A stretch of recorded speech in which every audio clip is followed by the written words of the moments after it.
tighten the wheels up? Maybe. Maybe.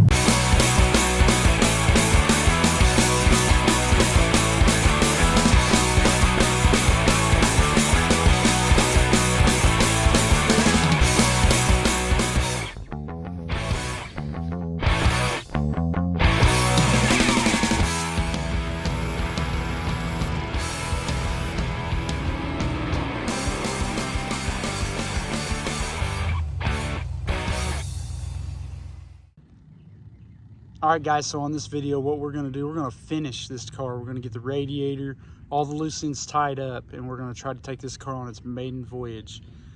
It's not going to come easy, but we finally get there, so enjoy. I apologize for the noise, guys. It's raining again, but I got a few minutes. I thought I'd throw this radiator in, so I pulled it out of the box. I bought about 5 of these, and they seem to work pretty good. So I decided to go with another one. So yeah, I think they're built pretty well. Let's get this thing put in and try to get this fastened up.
What up, guys?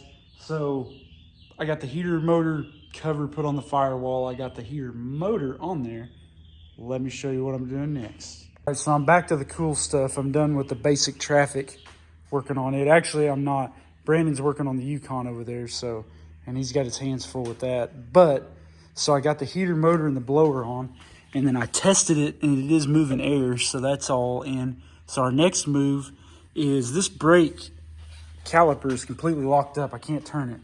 And I noticed this thing's been really hard. Well, the rear brakes were locked up on this car too. Well, I got those loose, and I made the mistake of pushing the pedal, and I think that pressure going through that line has swelled that line up, and then when the pressure went through it, it just collapsed pretty much. So I'm going to go ahead before I put this wheel well back in. I'm going to get this brake line. I'm just going to loosen it and everything and get it ready, but I'm going to put the wheel well back in. And usually I order my stuff off Rock Auto, but I'm trying to get some stuff done this week. So I'm just going to call O'Reilly's in a minute and just see if they can get me all 3 hoses and 2 wheel cylinders, and we'll get this thing knocked out. But I've also got this fender's rubbing right there a little bit, so I'm going to adjust the bottom of that fender. But I'm going to try to get some stuff done. I went ahead and topped the radiator off, got the hose on there, and it's got antifreeze in it, so it's kind of ready to start. But oh my gosh, is it so loud. But the goal by Friday is to have this where it's idling and it's mostly back together so I can take it to the muffler shop. So what's up? Getting some progress done. So heater box done. Heater motor plugged it in, came on, done, works good. Fender well is back in with no broken clips, none of that stuff. I readjusted the fender. Let me get my finger down here, just right spot. Right there. It was rubbing on the bottom of the door. I think it's a misalignment. Let me show you what I'm working on next. Okay, so if you look, the wheel well is all back in there. It looks nice. Everything's cleaned up and painted. Take a razor blade and trim some of that caulking off of there. But I got the heater hoses mounted up. I've got to kind of lengthen or shorten the battery cable ends, but I've got to clean up that battery tray and get it cleaned up. So, but next is I decided to go ahead and pull this caliper off and everything, because this one was just about locked up. But one thing I want you guys to think about is watch. You hear that noise? To me, it sounds like it's pretty dry. I mean, I know there'll be grease in there, but another thing, look at that dust cover in that cap. This looks to me like this has never been off of there. I don't see any marks or damage, so it's likely that we're going to be the first people to pull this caliper off. So I'm going to pull it off. I'll clean up the bearings and repack them, put it back on, and when the brake hoses come in, and the brake pads aren't bad, they'll clean themselves up and everything. But I'm gonna get the grease gun out, hit these ball joints, hit these tie rod ends, and we'll just kind of go through this thing. But it's getting close, guys. Very, very close. So here's our bearings and stuff. See the shadow there? That's just pretty hard and like, I don't know, it's not as slick, and acts to me as if maybe this caliper line or brake hose was starting to lock up and keeping this thing clamped. Now I'm hoping the rotors aren't warped, but we're going to find out. But I'm going to go ahead and just basically clean that out, wipe these down real good, and I'm going to repack them and back together it goes. You can see where that was stuck on that. So that's why this thing was so hard. Not only that, but the back brakes were locked up as well. So all right, guys, so Colin came over yesterday. We finished mounting the fender well, got the hood springs and the hood on, got it fired up, and it ran a little bit, but it wasn't pulling no fuel from the tank. And I only put like 3 gallons of gas in this car to begin with. So I got it jacked up, went ahead and got this brake hose changed, repacked those wheel bearings. And then since I was waiting on the driver's side line to come in, I decided last night to go ahead and drop this tank back out because the filler neck is broke. As you can see, it's snapped, it's broken back out of there. So my fix did not work, but I got the wheel cylinders and the brake hose. And upon inspection, I dropped this brake hose down. Well, this is the new one, but I unbolted it, and there's absolutely no fluid has been coming to the back of this car. So hopefully that proportioning valve isn't like stuck where it thought it had no brakes, and as a safety measure, because that is a pain in the butt to get loose. But I'm trying to do this video real quick because it's getting ready to straight downpour in this metal top building. You won't even be able to hear yourself think. So, but I'm gonna go ahead and get that line bolted up. Let's do these wheel cylinders, adjust the bands in it, get the bleeders cracked open and everything, and get those where you can work them. And then I'm gonna go ahead and get the new tank over there, put the sending unit in the new tank, get that back in, and move to that left front, and hopefully I can get this brake system back up and running. So let's get it.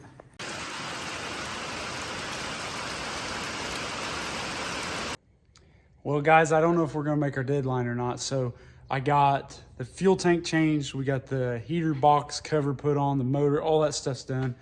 We got 2 issues. One, there's not been any fluid to the rear brakes on this car in a long time. So I'm kind of worried about that proportioning valve being, like the little valve in there being stuck. Also, it's not wanting to draw any fuel from the gas tank, but I've checked the fuel pump. I put my finger over the end of it and cranked the engine. It is pulsing and it is trying to draw. It seems slightly weak to me. And then also, I've siphoned gas from the front of the car, from the tank, you know, by hand, and got it up there, and but it's just not wanting to draw. But I can feel the float bowls on the carb up and get it full. Well, what sucks is I got the work weekend deal going, so like, you guys know how that goes. So yeah, hopefully, man, I can try to get that stuff. I just need a little bit more time, but hopefully this week this thing's going to be going to the muffler shop. So I've got it scheduled to get it over there, but it's like it has to be running and moving and have brakes and all that stuff. So it's always something, but right at the end, man. So, but it'll get there though. Nothing worth doing is easy.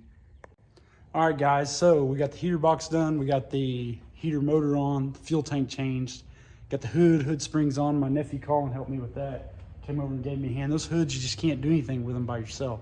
So, but the problem is this car is not getting any fluid to the rear brakes. It's not pumping up correctly. So I'm hoping that master cylinder is still good, but that's the last piece of the puzzle, that and the proportioning valve. Usually the proportion valves don't go bad, but I'm afraid that valve's stuck, you know, to block off the rear brakes, because you don't know what's happened to this thing years prior or whatever, you know. And so I've got that, but the other problem is the car won't draw any gas from the fuel tank. I mean, I've filled the carburetor up like 5 times. It'll run till it's out of gas, but I've checked the fuel pump. I unplugged it from the supply line. It's pulsing. It pulls a draw on my finger. I've ciphered the gas, you know, by hand from the fuel tank. I've got gas up to it, but it just doesn't want to draw. So I either maybe got a weak fuel pump or something like that, but it's new. So, oh, big surprise. But yeah, I'm just kind of out of time. I got to get to work and everything. So, but yeah, we just got to fix those 2 things. This thing's got to stop and be able to run under its own power, and we can get it to the muffler shop, because I can't wait to hear what this thing sounds like. So a little bit more time, we'll get there. All right, so we just had a big rainstorm out here.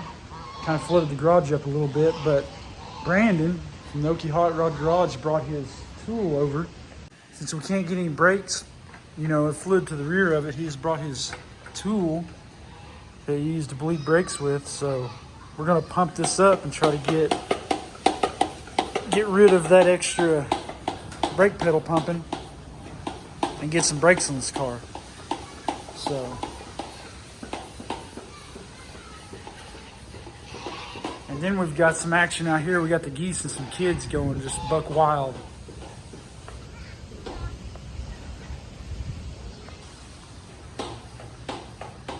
But yeah, just a couple things left and we're gonna be going to the muffler shop, hopefully. All right, guys, so we have a fully functioning brake system on my car. Brandon from the Okie Hot Rod Garage came over and helped me out yesterday. Thank you, man. I appreciate it. Next thing, we diagnosed the fuel pump is actually not working properly, and I'll show you what we figured out. So on this fuel pump here, you have the part that supplies from the fuel tank. You have a return, which I like using these pumps with the return because it kind of aids in the vapor lock. But I tested this side and it is drawing. It's sucking, you know, from the gas tank. But what we did is pulled this off and cranked it. This thing's not pushing anything hardly out of that side. So what I think it's doing is it's drawing some fuel from the tank and pushing it back straight through the return and not giving anything to the engine. So I went down, got this Carter fuel pump. I don't know if you see the part number on it. And we figured out try to get the one that's got the same outlets as the one that comes on it. So we're gonna go ahead and change that real quick, and we're gonna clean up this mess because it's a mess. So, well, we got it running, guys, but we got another problem.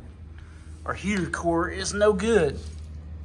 So, and that's a bummer. You gotta take this whole dash out of it so you can see and get you some light in here. It's leaking in the floor, so the heater core is busted. So we're gonna give it the bypass mod and bypass that, so.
Up? Maybe.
Alright guys, so we made our first drive on this car. First impressions, well, very first thing is it's so loud I can't think. Like, I've got to get it to the muffler shop before I can do some other tuning, but like all in all, it stops good, it drives good. I'm super happy with it. I just need to get it quieted down so I can think a little bit. We've let it run, the transmission started working, it shifted through all the gears. It stops really, really well, so I'm pretty happy with it. So yeah, man, we'll get this thing to the muffler shop. Next video, we'll do that journey onto the muffler shop, but for right now, we're gonna call it good for this week and be pretty happy with what we've accomplished so far. So, I mean, if you guys like what's going on with this stuff, hit that subscribe button, hit the like button, and we will continue on. Thank you guys.